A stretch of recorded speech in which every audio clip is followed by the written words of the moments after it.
So connected TV specifically is the fastest growing medium in the country, in the US. It's grown from like about 8 billion to 12 billion to now I think it's going to be close to 19 billion in 2022 in spend. So even in a kind of adverse economic environment, it's growing really quickly. But there's some kind of big shifts in this new medium that are very different than digital, very different than TV, that are really important to kind of talk more about. And a big kind of element is when you think about a successful ad campaign, there's three components: the actual creative, the audience, and then the environment, right? Where did it run? And there's this kind of industry-wide challenge going on right now with this growth around transparency. And that's something that when you think about kind of the focus and how it's been on identity data and audience, that's because those data sets have been standardized and available for some time. And that actually makes a lot of sense for kind of devices like mobile, right? This is my device, it's me. And so when you think about connected TV and streaming, Nielsen has shown that about 50% of audiences, and kind of we've all had this experience, are in a room with multiple people. And household IDs, which is a really common identifier for targeting audiences, typically are tied to 5 different people at a time. And so that data set, the fact that you're seeing so many people do co-viewing and you don't know who you're going to reach, it kind of raises the importance of the environment and the relevance and kind of the content that you're actually reaching audiences. And so the breakthrough that's happened recently, and we've been growing really fast as a result of this, is there's new data available that's called video level data. And this data is actually all stored on an ID. And you can use an ID like the Iris ID to store an immense amount of contextual information, brand suitability information, measurement data. And these big use cases that are emerging using video level data are in targeting and measurement. So excited to share more about them. So yeah, you raised an important point there about transparency. And with transparency at the forefront of conversation, how should brands be thinking about measurement and evaluating their key performance indicators? So I think the most important thing when it comes to measurement and streaming is you need to have content identifiers. And you can't rely on kind of walled ecosystems with different ACR providers that are just giving a small snapshot of an environment. And this is something many of the leading broadcasters have already kind of started to implement, which we've kind of announced major players like Univision, and there's kind of many more coming up, who are starting to use content IDs on every video, every TV show, every movie to be kind of available, because then they can ensure that on every screen, every device, and every measurement provider, because now they're using multiple, they'll have a consistent content ID that they can use to kind of understand how their ads are performing. So we're really excited to be working with all the leading ad servers to make this possible. SpringServe, Publica, we have some major announcements with them, and doing a lot of work now with Amazon, and a lot of activity kind of and new developments and integrations happening with Comcast, FreeWheel, and Google. So happy to be supporting kind of enabling content IDs to be present industry-wide. And actually, for people who come from the digital media background and have relied on third-party cookies, what could you tell them about identifiers in this space? Because, as I understand it, CTV is cookieless, right? So you have to come up with another way to identify. The cookie is not there, but the cookie is almost ever present because it gets matched to a household ID and it's matched to an IP address, where then you'll have other devices on that same graph. So the cookie still being present means audience identity is still being used very widely. But one of the big shifts that's happening in streaming is this kind of need for understanding, okay, well, where did my content run? And that might be kind of, a brand like American Express wanting to reach viewers watching travel content at that moment. Or a brand like Toyota wanting to reach kind of different sports environments, or IBM ensuring that beyond the US Open, they're always, kind of owning tennis, right? Because they made huge investments. So with video level data, you can actually now ensure that brand placements are adjacent to and shown at the exact moment that the consumer is engaged in relevant content.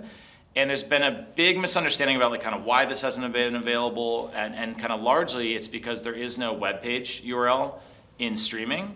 So while there is a lot of identity data that's kind of been present, and that's kind of pushed the industry to over-index on signals that maybe aren't always as accurate as we'd like them to be, In streaming, there is no web page. And if you think about, major players in contextual, major players in suitability and safety, even companies like Google AdWords, all of that data is built on top of a web page. It's scraped, it's stored, and then later a buying platform can look up the web page URL to unlock that data.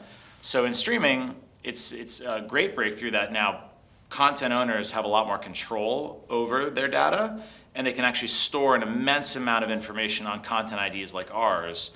We now enable some of the industry leaders that are kind of doing these new breakthroughs in contextual, which is using this technology called computer vision.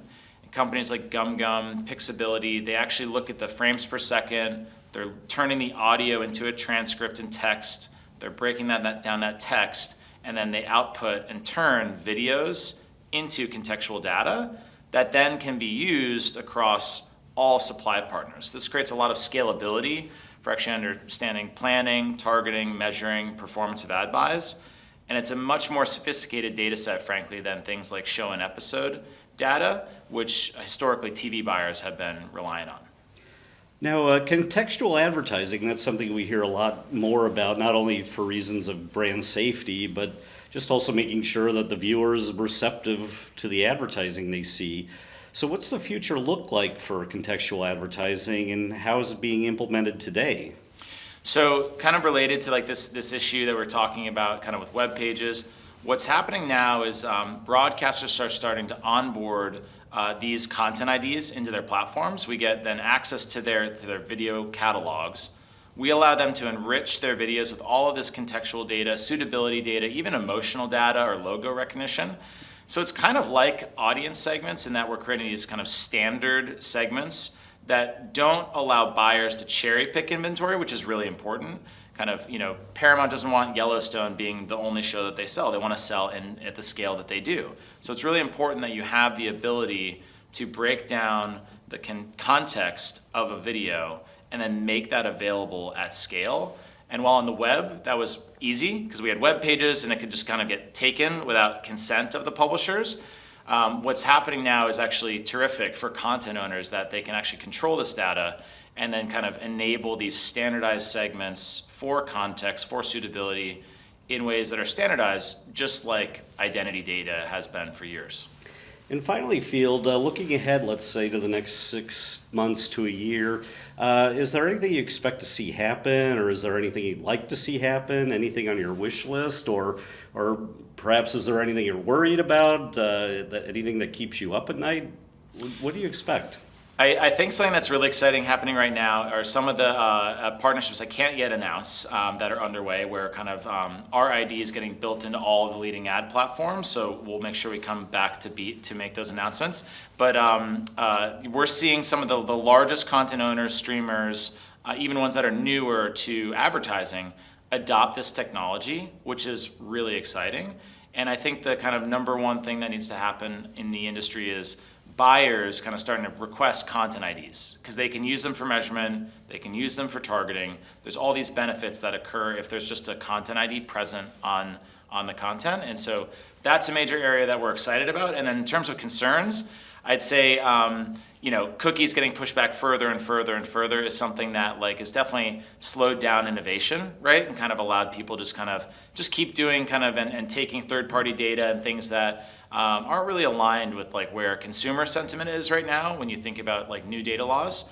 And so I think the industry as a whole needs to start thinking about how do we kind of go forward when there's no longer going to be the kind of unfettered use of third-party data, which will happen. That's going to happen nationally with new data laws. And so that's something that's really critical. And it's going to start to change how we use data sets like ACR and other technologies that have become really common, which is great for a first-party content owner like Samsung or LG or Vizio to package and sell their own inventory. But the hopes that they'll be able to commingle it when that would be third-party data is something that's unlikely to happen. So I think the industry does need to come together around standardization in a really big way to solve those challenges.